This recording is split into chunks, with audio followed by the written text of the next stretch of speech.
Welcome to the Transformation Leaders Podcast. I'm Tony Lockwood, your host, and today we have a great show for you. But before I introduce my guest, I'd like to introduce you to a resource that you'll just have to get your hands on.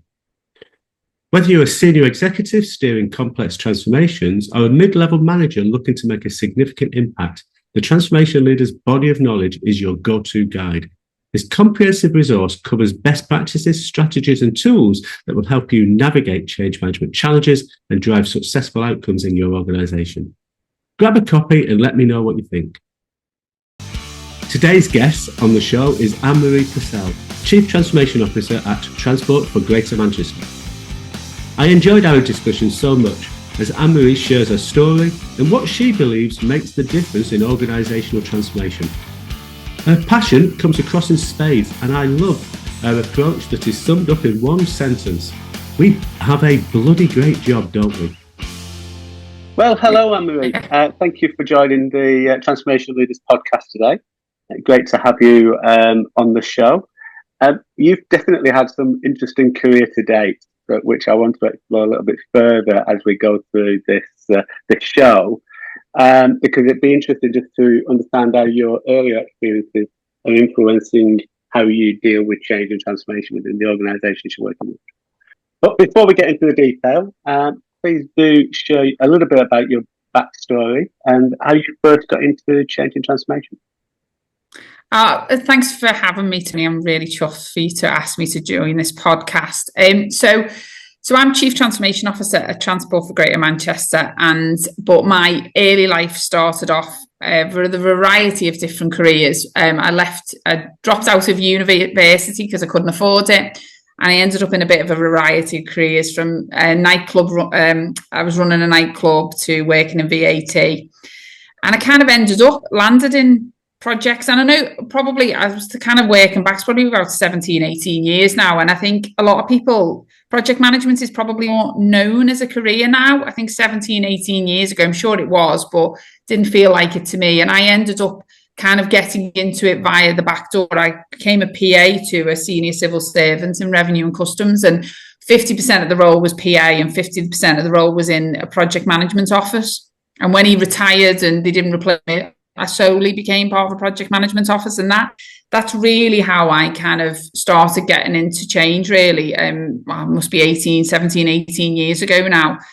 So it wasn't, I'm going to be honest, it wasn't a choice. I didn't kind of go, I want to be a project manager.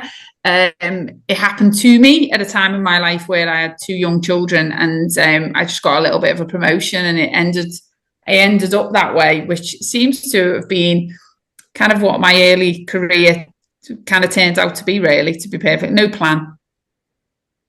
It's interesting. We asked that question for everyone who comes on the show, and there's so many responses have been, we just landed in it. It was quite by accident. It was quite fortuitous. I don't think we've had that many that said, actually, it was a conscious decision to get into change and transformation. But as the career evolves and develops, then you naturally start getting involved in stuff that turns into running programs. So it's not uncommon, to be fair.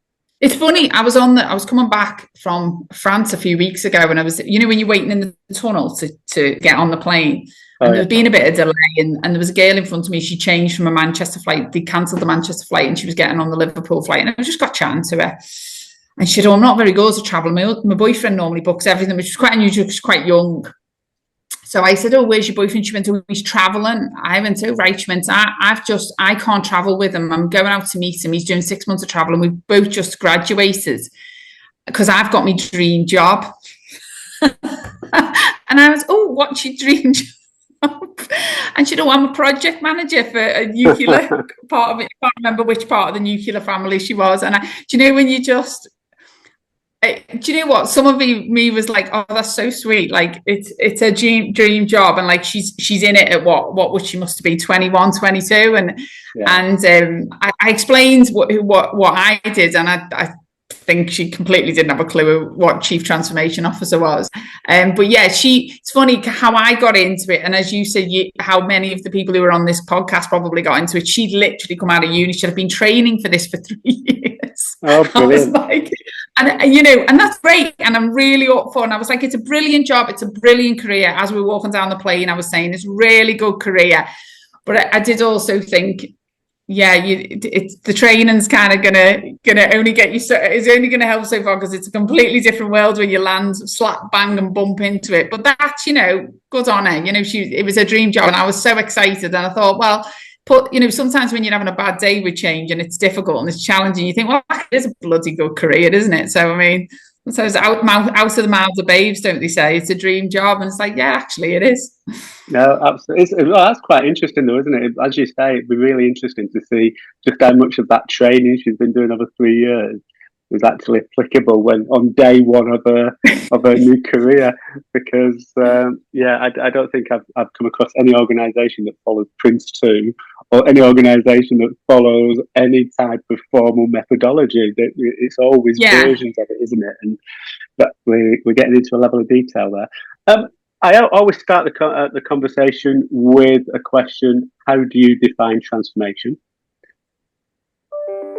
Yeah, so look, for me, transformation is this big word, isn't it? Like, even my job title, Chief Transformation Officer, like it's like this big dominating word, isn't it? And a lot of people think it's this big castle somewhere in a building, and up there away from everybody. And I actually think it's really sad that it's kind of ended up kind of getting that beast of kind of a definition attached to it. Because actually, for me, it can be the smallest things that you can do that can be transformational, can't it? So it's about just, and I use that word, it's not necessarily about transformation, it's about transformational. What can you do to make things different and better? And as I say, it could be the smallest little thing that somebody goes, oh, if we just did that, and then the outcome is actually huge, whether that is in sales or cost cutting or whatever, or process improvement or whatever. And for me, transformation as a term is really about kind of saying, what are the internal and external pressures that we're facing, whether they're good, bad, or different. You might have a real, you know, drive for your product. It might have kicked off, and that's a really positive thing. It's not always negative. And how are we going to respond to that as a business, for me? And, you know, how are we going to adapt and evolve to make our business? And, you know, there's the old analogy, isn't it? If you stop evolving, you die. It's a bit like Woolworths. Well, Woolworths was a really great brand that we all remembered and we all loved. Why did it suddenly die? Well, it didn't really move on in what it was, really. And I think it's just acknowledging the world moves and evolves around you. And if you don't evolve, whether personally or professionally or as an organisation, then you stay stagnant or you die, or in terms of just kind of clinical money. And I think it's about that. And it doesn't have to be a target operating model. It doesn't have to be, you know, a new SAP system. It can be the small things, like someone in our bus stations might say, if we just did this a little bit differently, and that unlocks a load of potential. And it's just about having conversations that allow that to happen, really, in to some degree a structured way. And how do you improve things in a structured way without it being a bit chaotic? That's probably what my definition of transformation is. Yeah, I think it's been taken over a bit about the big beasts of transformation, which I'm involved in right now. But yes, it is. It's not just about the big beasts, is it? No, I think you're right. I think it's about having clarity about where you're moving towards and having the desired outcome clear and people aligned. But as you're saying, if with the world as it is, and globalization, all the political ramifications, all the new technologies, if you're not looking out for stuff, either positively or risk management in terms of reactionary, you're in danger of just moving backwards. So it is that, and I think the role of transformation officers, or call them whatever we want to call them, but people that are in that transformational mindset will become even more important moving forward, because there is that constant need for sometimes large scale transformation, sometimes quite small scale transformation. But as you say, it's looking out for those opportunities to take advantage of them and move the organisation forward. Yeah, and we're often seen as disruptors, and I think that's not I don't take it as a negative connotation. That I think we just for our role to some degree is to disrupt for the right reasons, to like kind of look for opportunities to be better and just make that difference somewhere in the organisation and to make a bit of a change. But and so sometimes we are naturally the people who sit back and go, oh, ask the stupid questions type of thing, and for the right reason. So, I'm happy if that makes me a disruptor to kind of ruffle things up and go, oh, let's ruffle the status quo up, because actually there's opportunities. I'm okay with that as long as it's got a positive slant to it, because we're doing good. We're not there to just be a pain. Do you know what I mean? I think that's the difference. I agree. I think the skill of a transformation leader is to be disruptive, work with a positive spin on that, challenge, absolutely, but then facilitate. So as a transformation leader, it's all three of those. You can't just switch up. You can't just challenge. You've got to actually start leading on the facilitated of the progression, haven't you? Yeah, and I think, as you say, if you know where your vision wants to be, you start to disrupt them with a pathway to get there. Don't just start stirring the pot and then walk out the door. You've got to, stir the pot to kind of get somewhere and help get them to the other end of the line. So the reason why transformation is a good term is because we don't just disrupt and we don't just deliver. We do a bit of everything, and we're also strategic, and we're looking outwardly and out into the future as well. So it's got it's a real mixed bag of a role, really. But to get organisations where they need to be, and I'm not sure it's fully understood, if I'm totally honest. And that's okay, because that's part of education. That's part of why we're here. I was going to say, I don't think it is understood at all in many places, and and the number of times you get asked, well, what does a transformation leader do? What does a chief transformation officer do? How can you help? And because there isn't that clarity of understanding, is there? And I'm sure you've been in that situation in TfGM in terms of the leadership asking and challenging you in terms of what your role is. Certainly, I have. I think it's across the board. I think it goes back to that. You're not, for example, you're not an operations officer. You're not a finance director. You're not these clear, distinct roles in an organisation. They've kind of got their pillars, haven't they? Whereas transformation people, we kind of sit across. And that's quite difficult for people to get their head around a little bit. We're looking across the organisation. We're not looking in distinct pillars. And I think that everyone kind of understood what a finance director do. They might not understand the day-to-day of it, but they understand that they work with numbers. You know what I mean? And they work with the budgets and they work with finances. And I think what we do is so multifaceted, from disrupting to strategic thinking to innovation to delivery of physical delivery of things. It's very hard to kind of understand where we'll play, and it's different in each organisation and in each year, if I'm totally honest, depending on where you land in an organisation's life plan. It's slightly different in each for each person who comes along. It might be slightly different, also how they approach it. So I think it is difficult for people to get traditional organisations potentially to get their head around, but I do think it's coming on. And I think there's a lot of organisations that do have chief transformation roles or transformation director roles that I think people are starting to see the benefit of having that person who doesn't have one of them traditional pillared roles, that someone's just looking outwardly and inwardly to try and make improvements and make things better and evolve to a new vision. And I also kind of liken what our role is to we've got our garden. Like, if I look at what I'm doing now, I work for TfGM, but I have so many interactions with the GMCA and with local authority and with our political leaders as well. And it's like, my role is to make sure that TfGM's kind of, garden is working successfully. But it's not just that. We have lots of gates between us and other organisations. And that's the same even if you're like, a commercial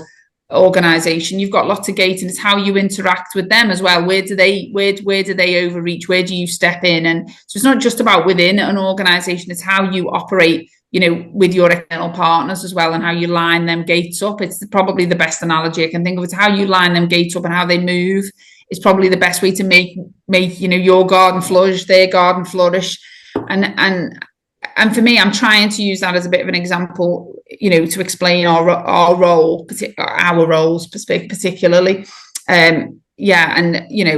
I mean, it's a great role, but it is difficult to get people to understand what we actually do sometimes. Definitely. Yeah, it's that getting that alignment, isn't it? And going back to your sort of your pillars, the functional areas of business, they all have their own priorities, and Yeah. which sometimes will absolutely support what we're trying to do from a transformation perspective, but other times won't. And then there's this sort of almost this challenging review process of turning them in and helping them to understand that actually you do need to come on this journey with us, because you have no option. You can't stand still because of X, Y, Z. And it's that just naturally finding where those issues may be and proactively trying to get people aligned on the path that you want to take them down. Yeah, and we're always being challenged to do more with less, aren't we? Everybody's being challenged to do more with less, and so people think, well, that's a transformation thing. Well, actually, each department function is generally trying to do more with less, so they're constantly trying to battle this. You're kind of saying to them, right, we need to be a little bit more transformational, or we need to be massively more transformational because we've got to do more with less. But in the meantime, they're trying to literally run the business with more. So it's kind of how do they extract themselves away to give that time? And that's why our role is so important, because it facilitates that in the least amount possible, because we have a way of doing it and we're involved and we're able to take some of that pain away from them. But that's hard, isn't it? That really is hard to get people to prioritize improvements, to make their improvements now when they're just in the pain. Do you know what I mean? It's like trying to do exercises when you're in pain. You've got to do them to get out of pain, but you're in bloody pain. So it's quite difficult, and that does create a tension, and it does make us sometimes a little bit unpopular sometimes. But I think it's how you facilitate it and how you support the business in that makes you a successful leader or not, really, in transformation space. Yeah, and I think that ability to do that challenge and to create that tension, but equally to start looking at ways to remove that tension. And one of the most effective ways I've found in the past is almost, you're doing all of this stuff. What can we just stop doing?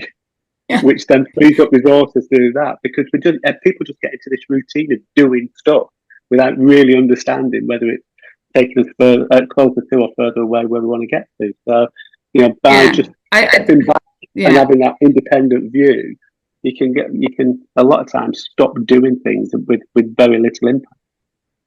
It do, and some of that absolutely comes top down, because if you look at the amount of reports organisations produce just purely on that, you guarantee that has come from someone asking for something like years ago, and then it's never stopped. Just and you sit there and you think, just say stop. No one's going to be just say, look, it's really nice that you've been providing me this report for 9 months, but I'm actually not reading it. So do you want to stop doing it? And that's okay, isn't it? Do you know what I mean? It's okay to have that conversation or to let go of that report because actually it's not adding any value. But I definitely think there's a healthy tension between that coming top down and freeing people up, but also bottom up and saying to people, challenge it. Say to them, did you read my report? What did you get out of it? Yeah. Because I'm producing it, and it'd be really nice if I got something back from it. And then you can start to twig whether or not, you're adding value or not with what you're doing. And then you can stop doing some stuff. I agree with you. But there's a reluctance to stop doing stuff, isn't it? As though the world's going to fall over, and you have to find the things that the world isn't going to fall over if you stop doing that. Test it a little bit, trial it a little bit. But reporting in particular is always, as you say, people just get into the routine of churning out of stuff. I remember working in an organisation a few years ago, and there was, and they brought in one of the big four consultancies that had a team of 10 people producing weekly project reporting. And this report came out, and it was 60 pages in length. Oh my God. Every week. And my first thought was like, no one's going to read this. So how can you get it down to 3 pages with the pertinent information in? And suddenly, and there was a lot of hesitance and resistance within the team that was producing it. But we managed to get it down to 3 pages with some real pertinent stuff. That team of 10 disappeared down to a team of two in the end, and actually the engagement with the senior leadership was a lot more, because they just didn't get this big, thick wad of paper every week. They got real relevant stuff, and they could take action. That they could actually action, they could read, they could understand, and they could actually action. But that's when I go back and say, not everything that's transformational is transformation. That is quite simple to do. That doesn't take, a whole heap of project managers to kind of go, hang on a second. So it's, for me, part of my role as well is to try and encourage organisations to think a bit more like that. Even if I'm gone, even if I've sodded off, in a few years' time, start to think about, well, is this actually adding any value, and can we do something? And that, if you kind of get that transformational mindset about constantly thinking about, is this adding value? Is this making a difference? Is this going to change things? Is there something differently I can do to improve things? It actually encourages people at all levels, whether you've got a transformation background or not, to constantly be starting to think because that, in all fairness, it's great. I think it's a brilliant thing. And of course, I mean, we've got hefty reports in TfGM, and I've had them in other organisations where you just think, should it be this big, and is it needed? But actually, that could be anyone in any function who could just sit there, and it doesn't have to be a project delivery function. They could just sit there and go, is that actually making any difference whatsoever? So part of, for me, our role is to also engender that in people, that transformational spirit a little bit, to be constantly thinking, what am I doing? Does it add value to what are we doing? Does it add value? And is the way of us making it happen with less people, or less exhaustive time, or less paper, that can actually but still get the same outcome from it, really. But yeah, I do think it's a bit of people get stuck in a rut, and part of what we do in that disruptor mode a little bit is to say, let's ruffle the rut up a little bit, let's start to think a bit differently. So I think that's definitely what we do. Yeah, I think just that ability just to step back, and with that mindset that says, well, let's just look through this through the lens of simplification. If everyone just did that on everything that they did, we'd get so much more efficient in the day-to-day operations within every organisation, because things just build up, don't they? Processes are built on top of processes, are built up on systems, are built on systems, and it just gets really messy. But actually, just taking it back and saying, okay, what is that end-to-end process? What should it look like? And look at it from the very simplest form. It unblocks so many different things. And it's the reason why we don't need experience in a particular field. I mean, because people think, oh, well, if you're coming in to do something, you should have experience in that field. What my experience in my field is how to simplify things, how to deliver things differently, how to get stuff over the line, for example. My job is not to understand the nuts and bolts of every bit of every organisation down to its widget. You know what I mean? That's not what my role is to do. There's plenty of people in TfGM or in nuclear or in revenue and customs or whatever it is, who understands how each of this, what they're there to do and how they do it. Our job is to kind of almost not know to some degree, because we have the luxury of standing back and looking at it and going, if you lifted that up and put it anywhere else, that should that process should be replicatable, regardless of what it is. And sometimes organisations get themselves into very bespoke positions because we're a special type of organ. We do special things. Well, that's great, but that doesn't mean you need to do it in an overarchingly cumbersome way, for example. Yeah. So I think the benefit of what we do, and probably not fully understood, is the benefit that we bring is not having a specific background in a particular type of field. Now, for certain projects and for certain, it's helpful, obviously, there's certain things that people do that it is helpful to have either experienced it before or have some training in it, but it's not the case in everything, and vast majority of projects and transformations you genuinely don't need the detail of. That's what you surround yourself with the sponsor and SMEs for. That's their job. Yeah, it's interesting, isn't it? Coming back to the point earlier that we were talking about whether people really understand what a transformation officer does.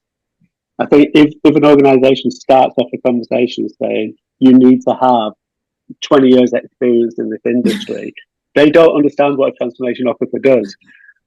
Because it's like, well, why do I need 20 years experience? NHS is a key one. It's very difficult to get into NHS if you haven't got any NHS experience.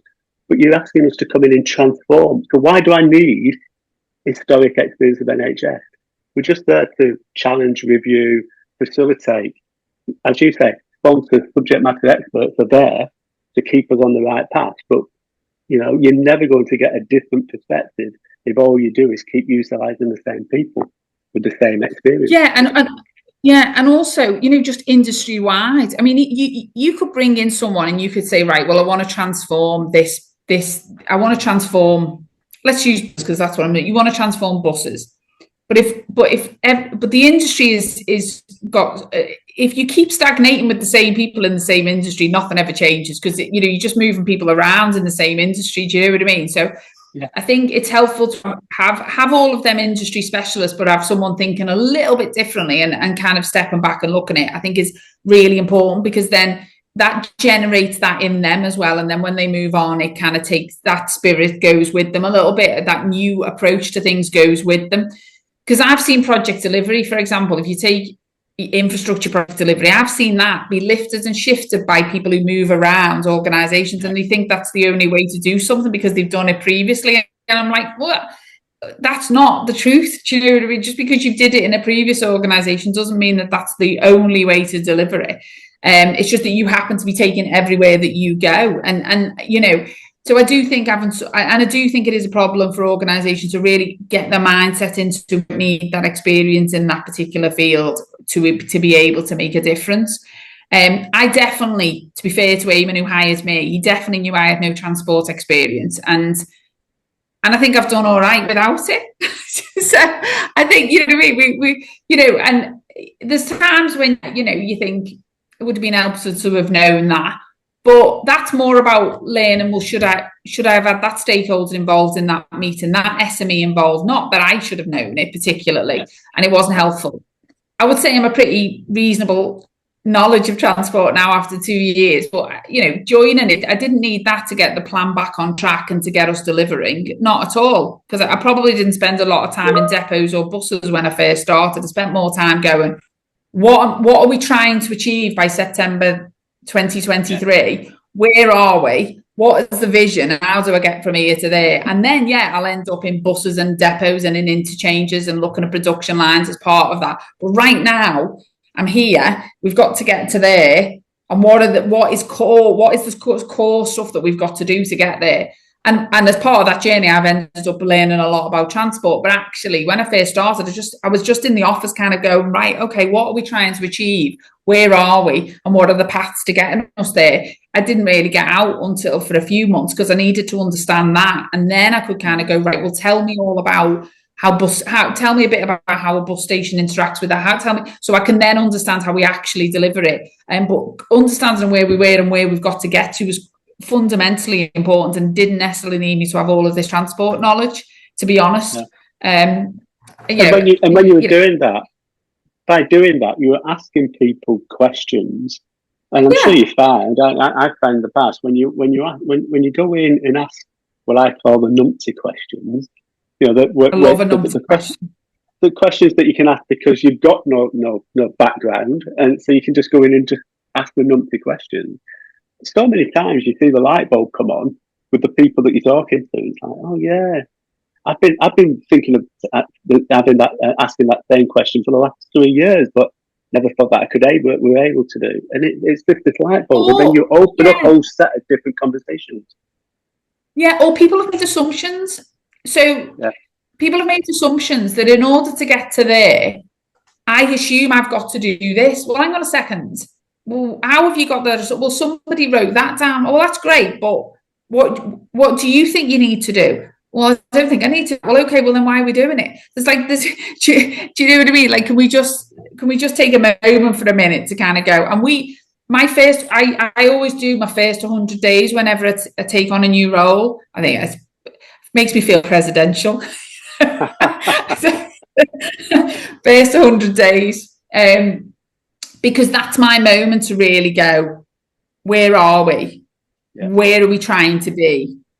And what do we need to do in the intervening periods? And that is for me, that's my moment to ask as many stupid questions as I want, When I come out of that 100 days, I need to know what I'm doing, and I need to know what we're doing and how we're getting there. For the first 100 days, I'm a bit like I can be completely and utterly stupid for the first 100 days, because what I'm doing is I'm just genuinely trying to go, where are we trying to get to? Where are we? And what are the steps do I think we need to do? Working with people to get to that view. After that, yeah, I've got to be on my A game. I've got to know, right, okay, that's what the plan is, blah, blah, blah. Then first, and I'll still ask stupid questions after the first 100 days, but that's my moment to be completely and utterly, I know nothing. I'm going to ask you a lot of questions.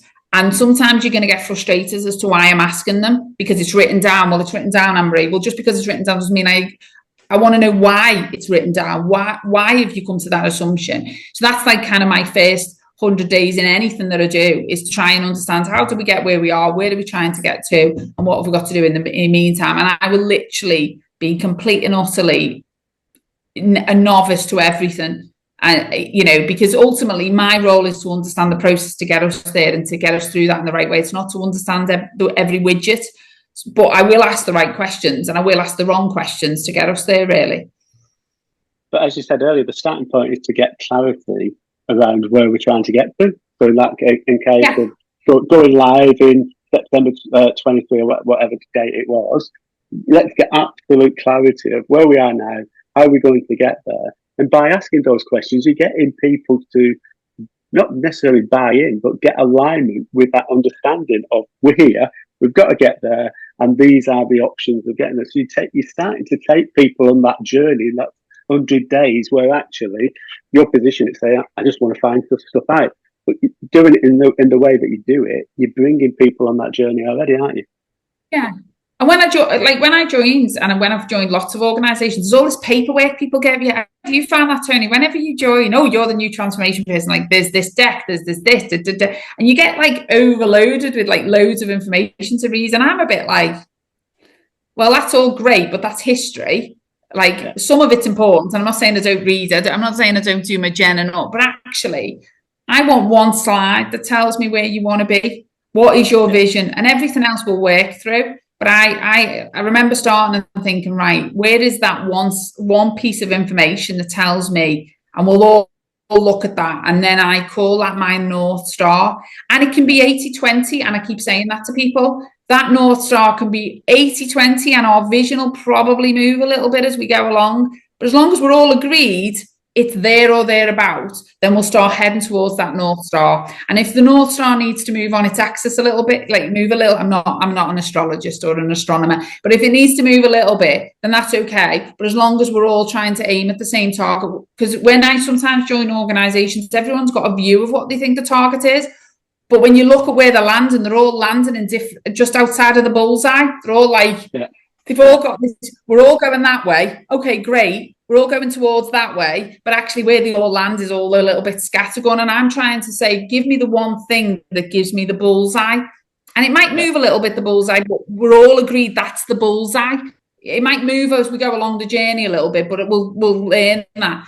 And for me, that conversation of the North Star is really important, because we're all, whether you're working with transformations, as you well know, they can be massive, and they could include IT, process change, buses, depots, everything. But if we're all understanding that that's our North Star, whatever work stream's going that way, as long as it's got a link to that North Star, then we at least know that however we're all delivering, and to some degree that will to some degree be a little bit siloed at times, at least we all know we're heading towards the North Star, and we just need to keep coming back together again and making sure that we're getting there. And that for me is where I start from. What is our North Star? And making sure that every work stream is largely pointing at that to get there, and the organisation's largely pointing at it. That's another big thing, is making sure everyone else understands what you're trying to do, which is a big one. And that includes people in the bus station right the way up to your senior stakeholders, in this analogy anyway. No, I do exactly the same. That North Star principle is absolutely critical. But how often when you go in and say, have you got that one pager? Have you got that description of what the North Star is? People say, oh yeah, here it is, Anne Marie. Has that ever happened to you? It's never happened to me. No, very rarely. As you say, you've got loads and loads of paperwork, but you get loads. when you're bringing it into, well, let's just get that. I call it a North Star, but I also say, give me the jigsaw piece, because the pitch on top of the jigsaw box, because all we're doing then is putting the jigsaw pieces together to create that picture. But I don't think I've ever been given the picture. No, you have to find the picture amongst everything else. So part of your role is trying to find the picture and presenting it back to them and going, is that the picture? Is that the North Star? And, I'm kind of going, right. And if I get a remote, I kind of think it is. I go, good, that's it. We'll grab hold of that for now. We're not letting go of that. We're not going to question it for 2 more months. That's it. And then if it's slightly tweaked, it's okay. But that's it. And I also always say the 80-20 rule is fine for me. It doesn't have to be perfection. Too many people spend too long trying to work out where we're trying to get to. And like, if you look at a large scale transformation, for example, like I'm doing at the moment, it's 2 to 3 years. Bloody hell, the world's moved on. Like, in civilian period, there's no point trying to work towards perfection, because it'll evolve with you. I mean, if let's get it written down, like, so it's perfect and we know every little facet of it. And then by the time you've done that, something's changed. So, I'm 80-20.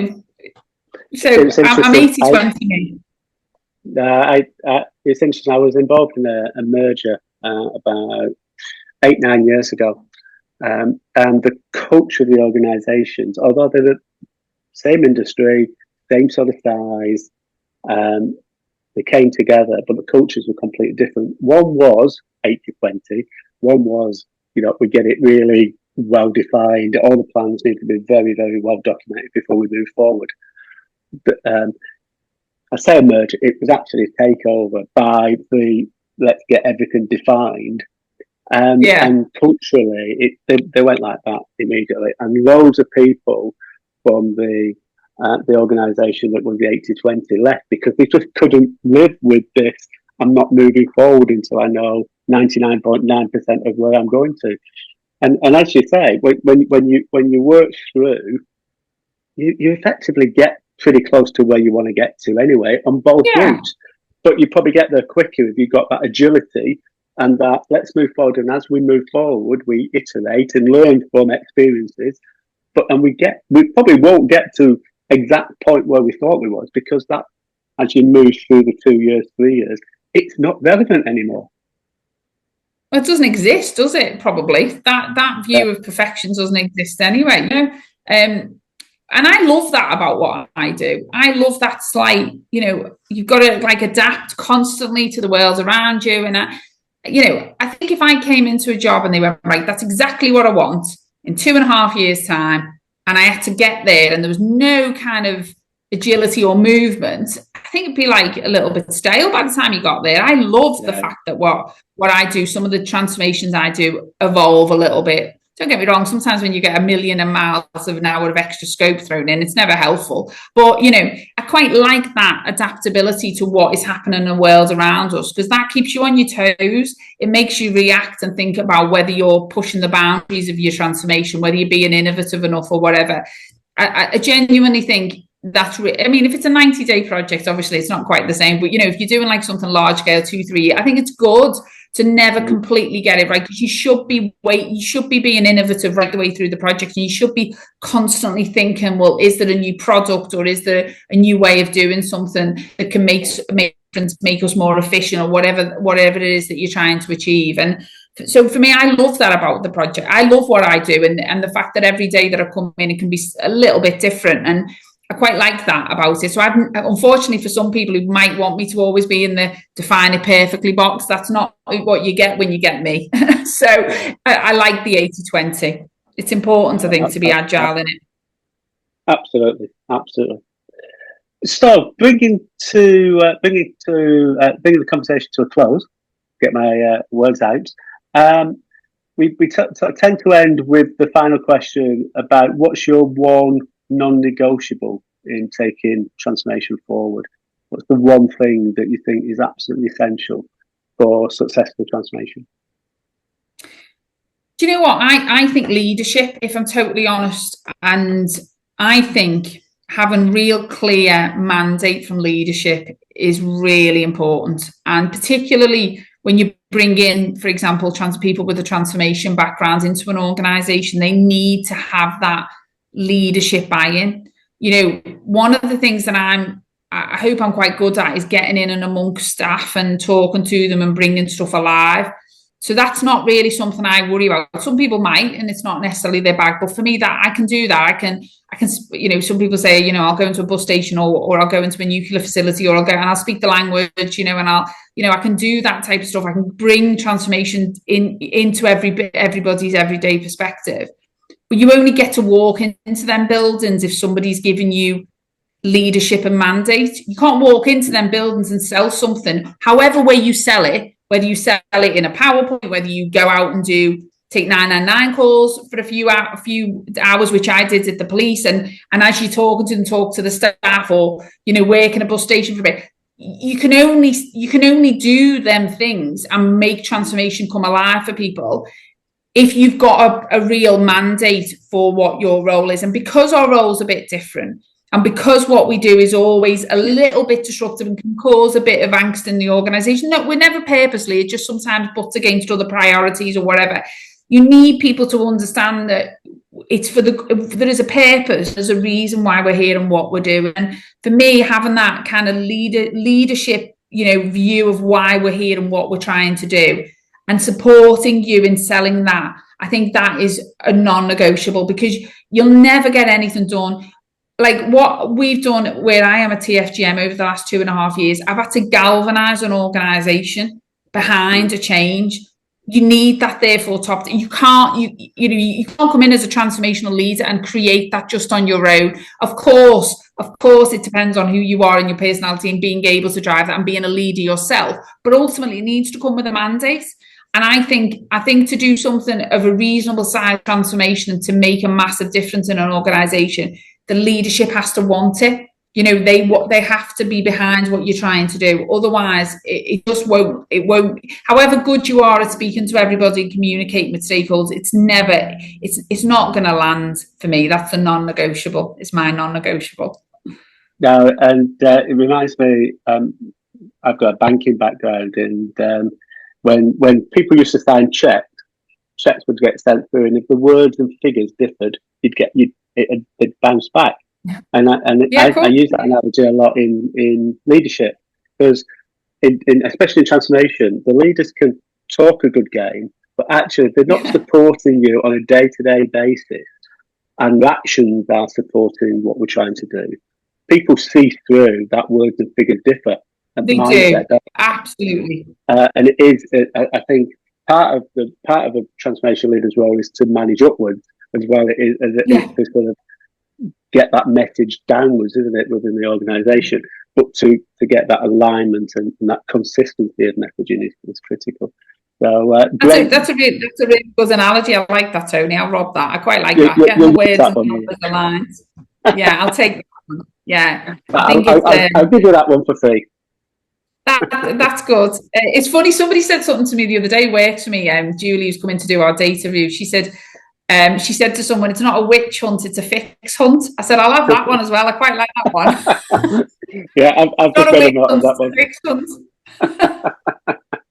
Yeah, I've just made a note of that one. People to have a few of these things in our back pocket is quite helpful. Yeah, absolutely.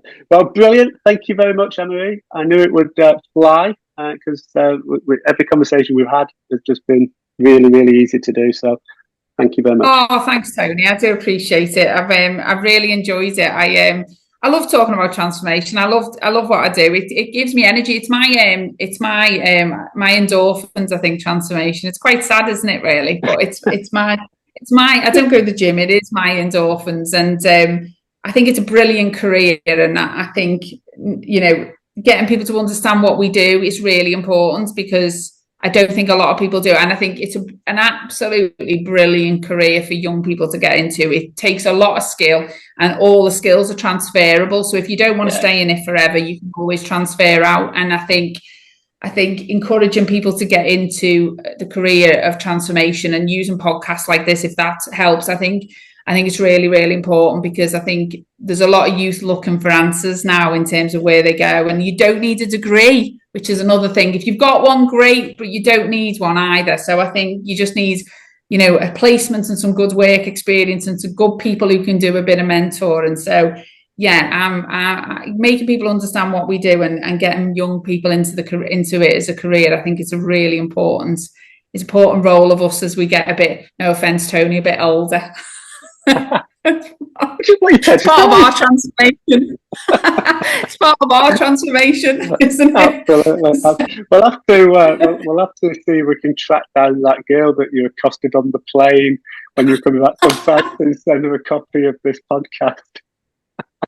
You know what? It was so lovely, and it did make me realise that, you know, with all the moaning, we do have it's a bloody good career. I mean, you know, I've had a fabulous couple of years, you know, and I've been promised I can drive a bus around the depot next, so I'm quite excited about that. So it's a brilliant bloody career, and you know what? She said, I've got my dream job, and I was like, yeah, you know what, you have. Good for you. Yeah. Brilliant. Well, just tell me when you're driving, and I'll stay at home. Yeah, I've been informed it's only in the depot. You'll be relieved. Brilliant. Thanks a lot, Anne Marie. Thanks, Tony. Take care. Thank you for listening to this podcast. We're always interested in hearing from you. What do you find useful from this pod? What would you want us to explore more in the future? Please do press the subscribe button. It helps us to reach more people and share the experiences of all my guests. And remember to check out my book, Transformation Leaders' Body of Knowledge. See the link in the show notes. See you soon.